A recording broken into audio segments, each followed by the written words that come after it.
Daniel Kelumba avec nous sur ce plateau, il a été matinal. Daniel, bonjour. Bonjour, nous bénissons le Seigneur ce matin qui nous donne la vie, les mouvements et l'être, qui nous donne toutes les facultés qui fonctionnent normalement, qui nous autorise aussi de parler de sa part ce matin. Nous les glorifions. La vie est précieuse. Sans l'auteur de cette vie, on est nul.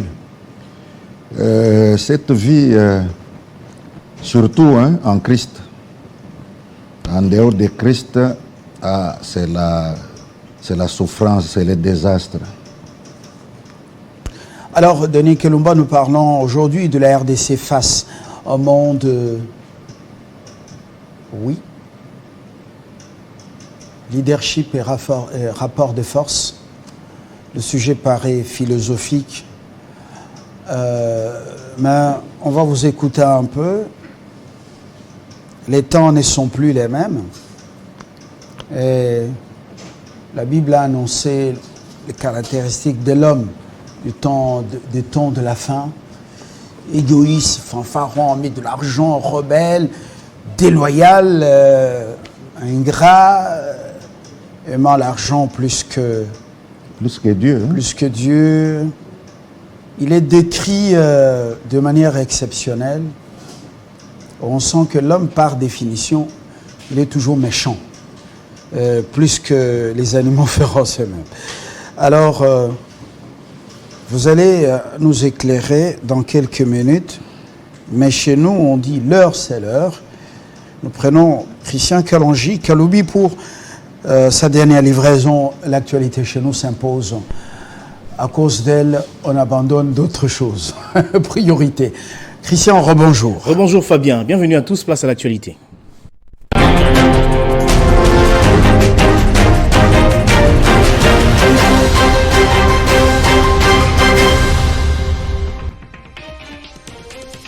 Le ministre britannique pour l'Afrique a séjourné à Kinshasa pendant 3 jours dans le cadre d'une mission officielle. D'après Jeune Afrique qui rapporte l'information, André Michelet n'a pas été reçu par le chef de l'État congolais Félix-Antoine Tshisekedi. Pourtant, leur entretien figurait à l'agenda de ce dernier. Plusieurs organisations de la société civile congolaise dénoncent le soutien de la Grande-Bretagne au Rwanda, pays agresseur de la RDC. Au Nord Kivu, un tremblement de terre des magnitudes 4.9 sur l'échelle de Richter a été ressenti par la population de la région de Virunga, annonce l'OVG, l'Observatoire volcanologique des Goma, dit poursuivre les observations sur le terrain et à partir de son réseau de surveillance afin de comprendre l'impact de ce tremblement sur les volcans de Virunga. Les élus nationaux en plénière ce mardi 28 mars 2023. 2 sujets à l'ordre du jour, l'adoption des procès-verbaux des plénières ainsi que l'examen et adoption des 8 projets de loi portant ratification des ordonnances lois prises en exécution de la loi portant habilitation. En Afrique, le Burkina Faso a coupé la diffusion de France 24 sur son territoire à la suite d'une interview du chef d'Al-Qaïda au Maghreb islamique. Nous ne pouvons pas accepter aujourd'hui qu'un média ouvre ses antennes à ce discours de haine, s'exclament les autorités. Une décision que la chaîne française déplore vivement. Ghana, Tanzanie, Zambie, la vice-présidente des États-Unis, Kamala Harris, est en tournée africaine. Objectif, renforcer les liens diplomatiques de Washington avec le continent. En sport, c'est le match de la dernière chance pour les Léopards ce mardi. La RDC affronte la Mauritanie aujourd'hui en match retour comptant pour les éliminatoires de la CAN 2023. Déjà à Nouakchott, les poulains de Sébastien Desabre n'ont pas droit à l'erreur. Après la victoire remportée à domicile, une rencontre prévue aux heures vespérales. Tous ces titres vous seront développés dans la grande édition de 13h. Entre-temps, l'actualité reste en continu sur votre chaîne, mesdames et messieurs.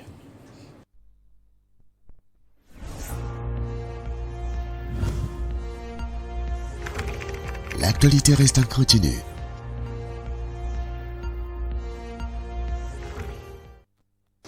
Et voilà, merci. Nous revenons avec vous, Daniel Kalumba. Vous êtes... vous avez plusieurs casquettes, mais on vous a présenté tout simplement comme enseignant, formateur du sacerdoce divin. Ça signifie quoi? Non, mais facilement, seulement j'aimerais dire ceci. Le sacerdoce, c'est un ministère, c'est une fonction que Dieu lui-même accorde à quelqu'un. Donc, la personne là, quand Dieu vous confie cette tâche, vous avez maintenant l'autorisation de l'engager parce qu'on n'engage pas Dieu n'importe comment. Alors, il y a des exigences et beaucoup de choses. Quand on parle du sacerdoce divin, parce qu'à côté de ces sacerdoces, il y a aussi le sacerdoce humain et le sacerdoce démoniaque aussi, qui n'est pas à confondre avec le sacerdoce divin. Mais moi, je suis formateur du sacerdoce divin. Ça, c'est une parenthèse, seulement nous la fermons. Parenthèse ferme. Vous nous avez suivis il y a quelques semaines avec Jean-Marie Kassamba dans l'édito Les dessous des cartes. Religieusement. Et vous m'avez envoyé un message. Mais vous connaissant très bien, j'ai eu peur. Parce que une fois, alors que le moment était dur, je cherchais une issue. Je suis venu vous consulter, vous avez dit la continuité, ça continue, le fourneau et la fournaise. Sur l'avenue 24 au niveau de l'Académie des Beaux-Arts. Quand on cherche une issue, vous voyez quelqu'un, il vous dit non, mais ce n'est que la suite. Parce qu'après le fourneau, il y a la fournaise. Alors j'étais très triste. Mais je ferme la parenthèse parce qu'il y a eu la suite, c'était très dur. Vous avez dans ce message écrit, nous risquons de vivre les sauves qui peut avec ces opportunistes traîtres et faux warriors. Vous parlez, vous dites, le chef est comme un homme seul. Ceux qui doivent l'aider ne l'ont pas aidé. J'utilise l'euphémisme dans votre message. C'est la première fois que vous avez été aussi un peu dur et sévère dans ce jugement, dans cette analyse. Vous avez la parole. Pourquoi vous êtes souvent optimiste, plein de foi. Pourquoi apparemment vous exprimez une crainte pour notre pays? Ce n'est pas une crainte. J'aimerais seulement introduire avec deux choses. Premièrement, le dessous des cartes de M. JMK, Jean-Marie Kassamba. Souvent, quand il parle, lui, il parle en scientifique. Mais parfois, il touche des choses comme s'il maîtrise les prophéties bibliques. Hein, et je l'admire beaucoup et je le salue en passant. La deuxième chose, la Bible reste vraie. Elle reste vraie. Le monde que nous voyons ici, il est en train de souffrir suite ou à cause des deux concepts qui sont diamétralement opposés. Lesquels? Nous avons la lumière et les ténèbres, le bien et le mal, le vrai et le faux, le leadership mondain et le leadership selon Dieu. Mais aujourd'hui, je toucherai seulement sur le leadership selon Dieu. Et je vais donner ce message d'une manière où je vais faciliter la compréhension à tout le monde, surtout aux téléspectateurs. Je commence d'abord par définir le leadership mondain, humain. ce que nous sommes en train de vivre dans ce monde ici. Et beaucoup de gens vont comprendre. D'ailleurs, mon vœu et ma prière, je suis en train de prier pour les autorités, surtout pour les chefs de l'État. Parce que souvent, il se trouverait comme s'il est seul, il est en train de se battre à gauche et à droite. Parfois, les gens ne comprennent pas. Nous allons comprendre beaucoup de choses par ce que nous allons essayer de communiquer aux téléspectateurs. Le leadership mondain est sous l'influence de l'Empire romain, qui était construit sur la religion païenne qui venait de la philosophie grecque et qui prônait l'infériorité et la supériorité des races. Et ici, je vais sortir 3 petits points seulement. Le premier petit point, dans l'Empire romain, si tu n'es pas de l'origine romaine, à cette époque-là, et si tu n'étais pas de l'héritage romain, tu étais considéré comme quelqu'un de sous-classe, comme un sous-homme. Et cela, c'est le manque de respect de la race humaine. Ça, c'est le tout premier point. Le deuxième petit point, ce mélange-là de la religion païenne et de la philosophie grecque, c'est ce que nous appelons la mythologie grecque. Et dans cette mythologie, il y avait l'existence de 3 éléments là. Le premier élément, on appelait des petits dieux. Des petits dieux. Deuxième élément, des demi-dieux.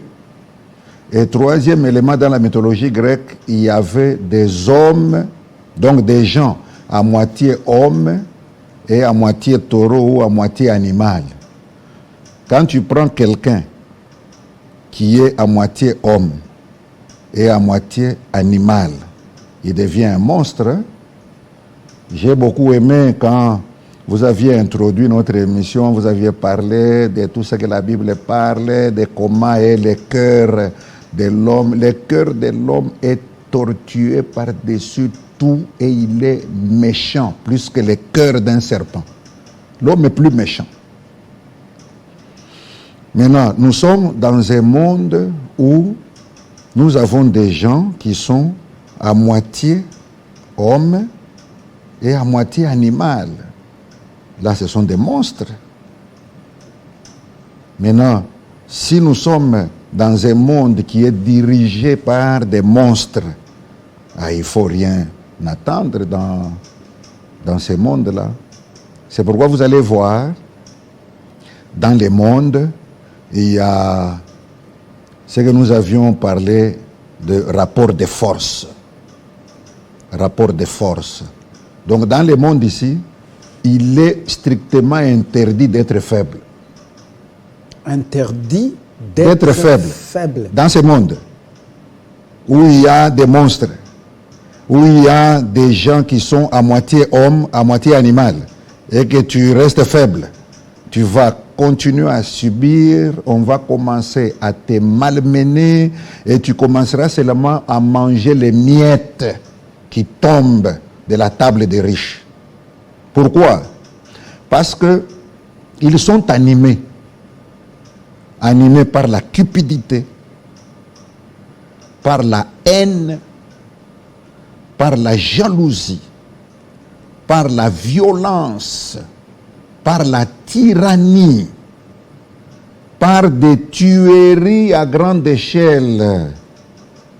Ils organisent et ils financent des guerres et tout ça parce qu'ils n'ont pas le cœur humain.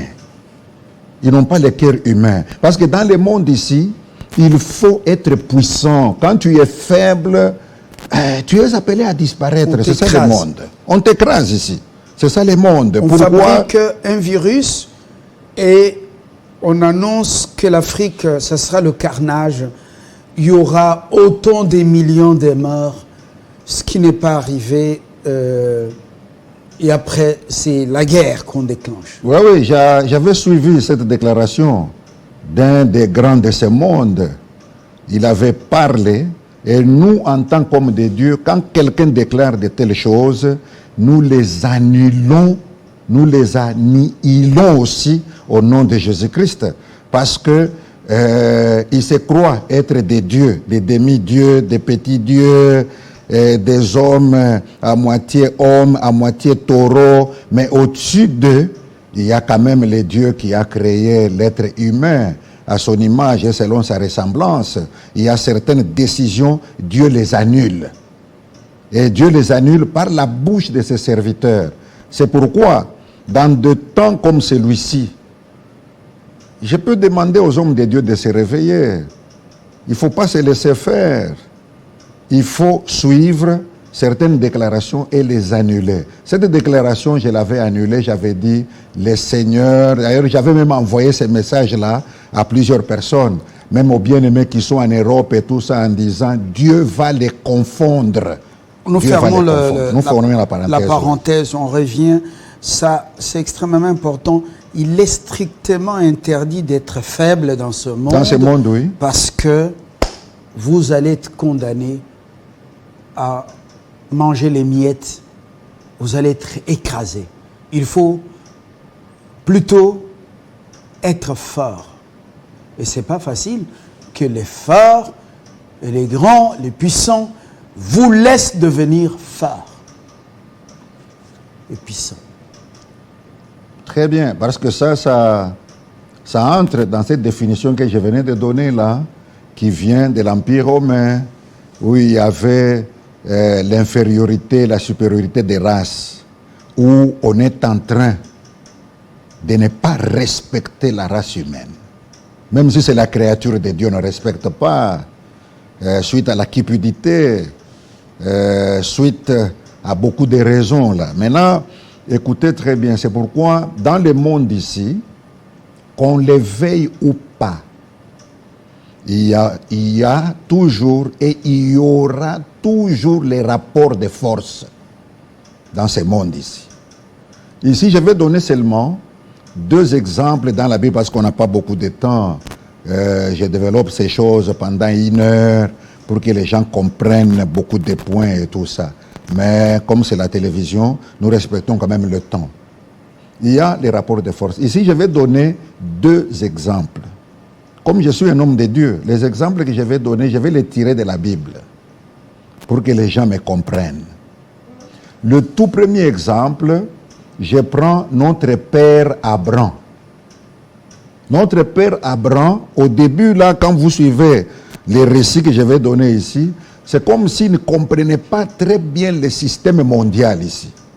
Que dans ce système, il y avait les rapports de force. Peut-être lui ne comprenait pas au début. Vous êtes au niveau de... Vous êtes encore à l'époque de ce qu'on appelle Abraham, avant d'être Abraham. Je parle d'abord d'Abraham. Comme Irakien, venu de la Mésopotamie, l'Irak. Donc là, c'est un homme tiré de là. Il ne comprenait rien. Il ne comprenait rien. D'ailleurs, je donne une petite précision. La Mésopotamie, là, Our, Chaldée et tout ça, c'est ce que nous appelons aujourd'hui Irak. Abraham était irakien. Le Seigneur l'a fait partir de là pour l'amener à l'ancien pays de Canaan. Les Israéliens, Namakila, ce sont les Irakiens. Non, mais quand vous suivez leur ancêtre Abraham. Oui, mais ce sont les Irakiens. Pas irakiens. Ce sont des Irakiens. Je ferme la parenthèse et je reviens en disant, notre père ne comprenait pas très bien. Écoutez les récits ici, jusqu'à ce qu'Abraham va comprendre le monde, le système dans le monde. D'ailleurs, même les téléspectateurs, qu'ils me suivent bien pour qu'ils comprennent. Parce que dans le monde ici, si vous ne comprenez pas, vous aurez seulement les yeux pour pleurer. C'est ça le monde. Parce qu'ici, c'est le diable qui règne. Dieu ne règne pas dans le monde ici. Maintenant, écoutez. Il a abandonné le monde au diable. Notre père Abraham, ça c'est une autre parenthèse. Notre père Abraham, il est en Our en Chaldée. Ils sont nés à 3 fils. Mais il va seulement constater. Parce que quand tu ne comprends pas le système mondial, tu vas commencer à être surpris par les événements. Qu'est-ce qui va arriver? C'est son jeune frère cadet qui va mourir, le père de Lot. Il va prendre Lot, quand le Seigneur va appeler à quitter pour Chaldée, pour aller vers Canaan, il quitte, il arrive dans le pays de Canaan. Après quelques temps, c'est la famine qui frappe Canaan. Alors il apprend qu'en Égypte, les choses vont bon train quand même. Là-bas, il y a à manger, il y a aussi à boire. Il se rend en Égypte. Il n'est pas parti là-bas pour se battre. Il est allé chercher la nourriture. Comme il ne comprenait pas le système mondial qui a les rapports de force, il arrive en Égypte, il allait perdre sa femme. Si Dieu n'était pas intervenu, Pharaon allait prendre sa femme une fois parce que sa femme était très belle. Ça, c'est là. La première chose... Mais quand vous lisez bien les Écritures, je prends le temps de le faire. Daniel Kalumba, les biens qu'on lui a donnés et les servantes, serviteurs, ce qu'on a donné, qu'on lui a donné pour accompagner sa femme et autres. Mais c'était après la découverte que Pharaon a fait. Mais Pharaon avait déjà abusé de la femme d'Abraham. Abuser, c'est une chose. Parce que là, son souci, ce n'était pas seulement d'abuser, c'était de rester avec la femme. Là. Pharaon, comment on appelle? Lui-même, il a dit, c'est sa sœur. Akabaki, déjà, moi, Sinaï. Pharaon avait déjà abusé. C'est ça le monde. Quand le monde, vous ne comprenez pas le système, comment il fonctionne et tout ça, vous risquez de vous retrouver dans un méandre. C'est là où notre père Abraham va se retrouver là-bas. Heureusement pour lui, parce que Dieu est intervenu. Parce que Dieu avait mission avec cet homme-là. Maintenant, il quitte l'Égypte. Il rentre encore dans le pays de Canaan. Par la force des choses, alors que Abraham, c'est lui qui a élevé son neveu Lot, parce que son père venait de mourir. Abraham considérait Lot comme son fils aîné. Maintenant, par la force des choses, Abraham va se séparer de son neveu Lot. Maintenant, après cette séparation-là, c'est alors que Abraham, notre père, va comprendre. En disant, il y a quelque chose qui se fait dans ce monde ici que je ne comprends pas. Finalement, il va comprendre en disant, dans le monde, la première chose, il faut s'organiser. Et la deuxième chose, il faut être prêt à toute éventualité. Et Abraham va s'organiser. Et Abraham, après l'organisation, maintenant je suis au chapitre 14 du livre de Genèse. Un fouillard vient annoncer à Abraham en disant, ton neveu Lot, sa femme, ses deux filles sont faits prisonniers et leurs richesses pillées. Comme Abraham était déjà organisé. Parce que dans le monde, il y a les rapports de force, il faut savoir s'organiser, il faut être prêt à toute éventualité. Parce que quand tu restes seulement à pleurer et tout ça, non, mais tu auras des yeux pour pleurer. Parce que dans le monde ici, il y a des gens qui sont sans pitié. Un monde des alligators. Non, je te dis même des prédateurs. Ils sont là parce qu'ils cherchent à avoir. Ils convoitent. Si toi, tu as quelque chose, eux, ils convoitent. Il faut qu'ils trouvent en toi quand même de la résistance. S'il n'y a pas la résistance, s'il n'y a pas la force, non, ils viendront, que tu le veuilles ou pas. Je vois là où vous voulez en venir au niveau de la nation congolaise. Non, on va y arriver. Nous restons d'abord là chez le monsieur Abraham, l'Irakien, au lieu de prier le Dieu qui lui avait dit de sortir de son pays, il va s'organiser pour aller libérer. Et dans cette organisation, j'ajoute... La famille de son neveu. Oui, j'ajoute.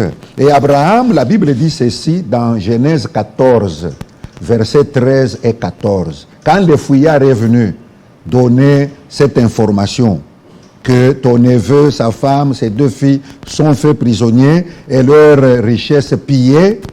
La Bible dit ceci, notre père Abraham arma 318, pas n'importe quel soldat, mais de ses plus braves. Quand on dit plus brave, ça c'est le superlatif. Donc parmi ces travailleurs. Oh, parmi, parce qu'il avait déjà formé une armée. Parce qu'il s'était dit, non, dans ce monde ici, comme il y a les rapports de force, il faut, parmi les serviteurs ici, que je les apprenne quand même à se défendre, à attaquer aussi, parce que c'est Donc le il monde. nous faut une propédeutique militaire obligatoire dans toutes les écoles, dans toutes les universités, instituts supérieurs, et la formation militaire. Ça, moi, j'appuie. J'ai toujours appuyé. Pourquoi? Parce que même en Israël, on a enrôlé les jeunes gens au service militaire à partir de 20 ans.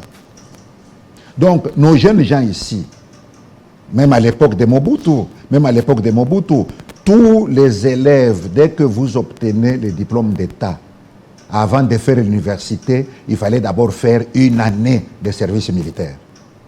La population ici, il faut la préparer, il faut la former. Abraham va armer 318 de ses plus braves serviteurs. 318 de ses plus braves serviteurs. Écoute ici, ça c'est le superlatif. Donc il y avait des braves et des moins braves. Maintenant, quand il a eu l'information, il a fait la sélection. Il dit, ici, si je vais avec les braves, je risque d'échouer. Il faut prendre les plus braves. Il va les armer avec quoi? Ah, à cette époque-là, il y avait seulement les armes blanches ici. Il y avait l'épée, la lance, les flèches. Pour aller délivrer la famille de son neveu Lot. On y va. J'ai béni le Seigneur parce que Abraham, après avoir compris, il s'est dit non, le monde ici, il y a les rapports de force. Donc, il faut aussi avoir une certaine force. Il est allé. C'est le séjour en Égypte, à la recherche de la nourriture, qui lui a inspiré cela, ou c'est le temps qu'il a passé à Canaan, au milieu d'autres peuples? C'est ce qui me pousse aussi à bénir les Quinois ici. Les Quinois, je les aime beaucoup. C'est pourquoi les Quinois, quand vous ne comprenez pas, ils arrivent à dire Zéla, conséquence, et côté ailleurs. Donc il y a certaines choses, si vous ne les comprenez pas, les conséquences vont vous aider à bien comprendre. La première chose qui a aidé Abraham, c'était l'Égypte. La deuxième chose, c'était la force des choses qu'il a séparées avec son neveu bien-aimé. Il se dit, ah bon? Donc ici, dans le monde, il faut comprendre certaines choses. Prier, ce n'est pas mal.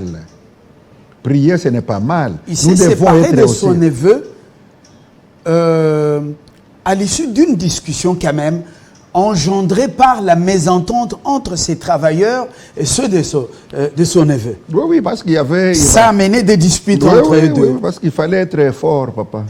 Il fallait être fort. Cette discussion-là, on cherchait... C'est pourquoi je suis en train de parler du leadership du monde ici qui est un peu compliqué. Parce que tu ne peux pas te dire leader, mais tu n'as pas en soi certaines valeurs. Quand on n'a pas en soi certaines valeurs, quand on t'appelle leader, tu es prêt à écraser. Tu es prêt à détruire. Ça, c'est pas être leader. Un leader doit avoir certaines valeurs. Peut-être j'aurai le temps de développer cela à la fin. Maintenant, écoutez, ça c'était le premier récit d'Abraham, de notre père Abraham. Et finalement, il va comprendre et il libérera même la famille de son neveu. Et nous bénissons le Seigneur. Et c'était la victoire. C'était la victoire. Deuxième récit concerne les dieux créateurs de toutes choses. Écoutez ce qui va se passer. Il libère les enfants d'Israël du pays d'Égypte. Maintenant, il se trouve avec ses peuples en plein désert. Écoutez ce qu'il va faire. La première chose, il va d'abord organiser le peuple. Écoute, dans cette organisation, comment Dieu va procéder. La première chose, il va faire d'abord les dénombrements, les recensements. On n'a pas compté les femmes, on a compté les jeunes à partir de 20 ans au-dessus, et on n'avait pas compté des vieillards, même des petits. Parce que le Seigneur, il voulait se rendre compte d'abord s'il y avait des hommes aptes, capables de porter les armes. Et on trouvera, on arrondit cela, à 600 000 hommes. 600 000. 600 000 hommes, avec un petit peuple. À cette époque-là, Israël était tout autour de 3 ou 4 millions dans le désert. Mais on cherche d'abord à former l'armée de 600 000 hommes. Je comprends bien, la prière seule ne suffit pas. Non, ça ne suffit pas. Dans un monde des prédateurs, ici. Dans un monde des alligators, la prière seule ne suffit pas. Non, ça ne suffira pas. Il faut savoir s'organiser. C'est pourquoi je suis en train même de m'adresser même au chef de l'État. Je l'ai dit en passant seulement, même à ses conseillers qui sont tout autour, qu'ils comprennent que le Dieu Tout-Puissant, c'est lui qui a créé les cieux et la terre. Quand il libère les enfants d'Israël, il se retrouve avec ses peuples en plein désert. La première chose, c'était le dénombrement. Il fallait avoir d'abord un peuple avec lequel il va faire la formation des armées aux 4 points cardinaux. Identification et sélection. Identification suivie de la sélection rigoureuse. Maintenant, dans cette sélection-là, le Seigneur lui-même va former les armées aux 4 points cardinaux. Quand on lit Nombre chapitre 2, parce que moi j'aime faire parler la Bible souvent. Oui, c'est dans Nombre chapitre 2, quand les gens auront le temps de lire tous ces chapitres-là, ils vont comprendre que Dieu lui-même, écoute comment il va organiser cette armée. Il commence par l'Est. L'Est, le Sud, l'Ouest et le Nord. Et ici, vous allez comprendre que Dieu vient de changer un peu les 4 points cardinaux selon que nous les avions appris à l'école. Parce qu'on nous a appris que les 4 points cardinaux sont Nord, Sud, Est et Ouest. Et ici, quand vous lisez dans Nombre chapitre 2, il commence par l'Est. Après l'Est, c'est le Sud. Sud, c'est l'Ouest. L'Ouest, c'est le Nord. Qu'est-ce qu'il était en train de cacher là-bas? Quand vous regardez bien, Est, Sud, Ouest, Nord, ça, c'est la marche des aiguilles d'une montre. Il leur dit, dans ce que je suis en train de faire, le temps est très important. Le temps est très important. Il faut respecter la notion du temps. On ne joue pas avec cette notion du temps. Maintenant, à l'Est, il va mettre 3 tribus. Juda, Issachar, Zabulon. Au sud, il met Ruben, Siméon et Gad. À l'ouest, c'est là où il y avait Ephraïm, Manassé et Benjamin. Ephraïm et Manassé remplacent le nom de leur père Joseph. Donc à l'ouest, c'est Joseph et Benjamin. Maintenant là, on prend les noms de ses fils, Ephraïm et Manassé. Maintenant au nord, Dan, Azer et Nephtali. Pourquoi il a fait cette formation dans les 4 points cardinaux? C'est parce qu'il savait qu'au centre, c'est là où il y avait la tente d'assignation. C'est là où il y avait le trône de Dieu. C'est là où il y avait la présence de Dieu. Dieu n'avait pas voulu que cette tente d'assignation, là où il y avait l'arche, et il y avait aussi l'arche de l'Alliance, où il y avait les tables. D'abord l'autel des holocaustes, oui. La cuve des reins, là c'est dans les parvis extérieurs. Donc on ne devait pas envahir le tabernacle, attention. Il ne fallait pas toucher. Non, quand vous touchez patrimoine. Non, là vous touchez Dieu.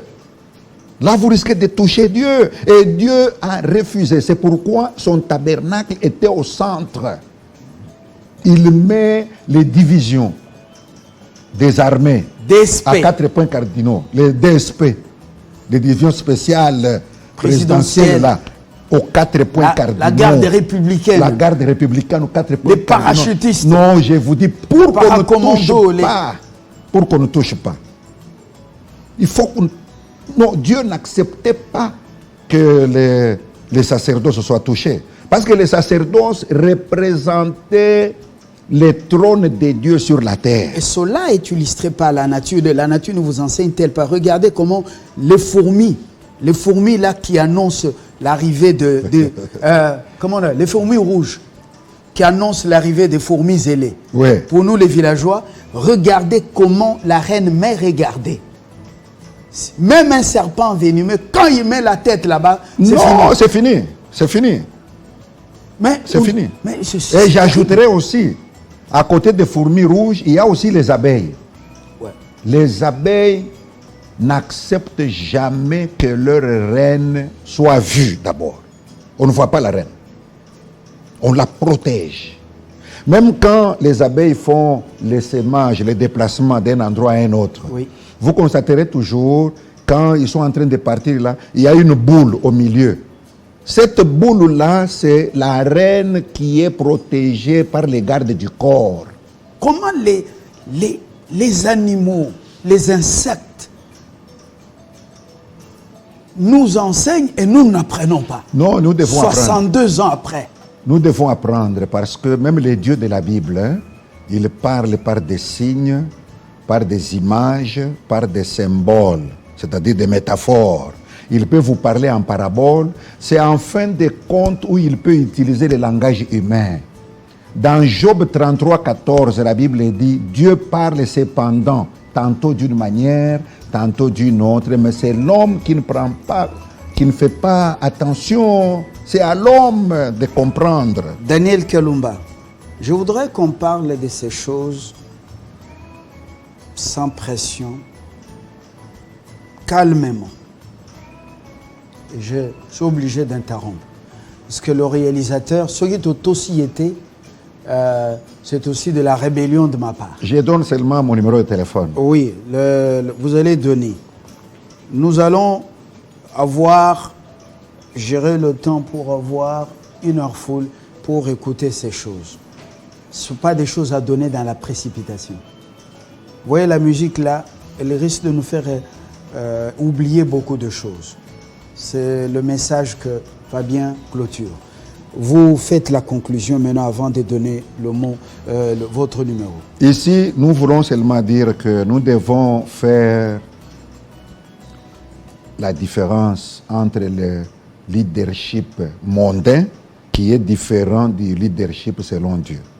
Et on aura le temps de parler de ce leadership selon Dieu pour que les gens comprennent.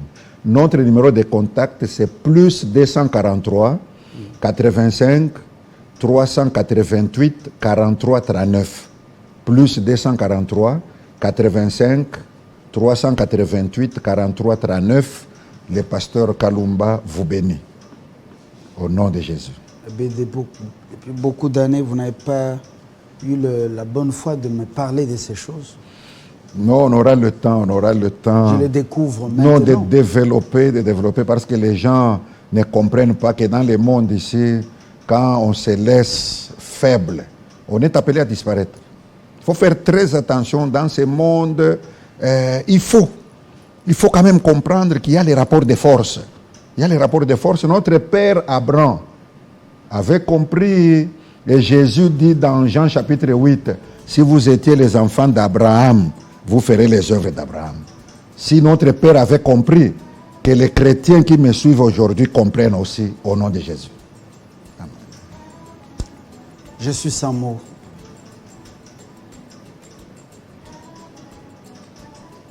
Merci. Merci. Bonne journée. Ce n'est qu'une partie remise.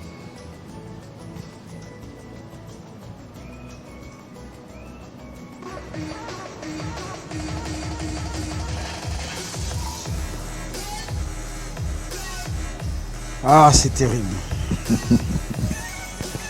C'est terrible. Nous sommes un peuple très faible, faible.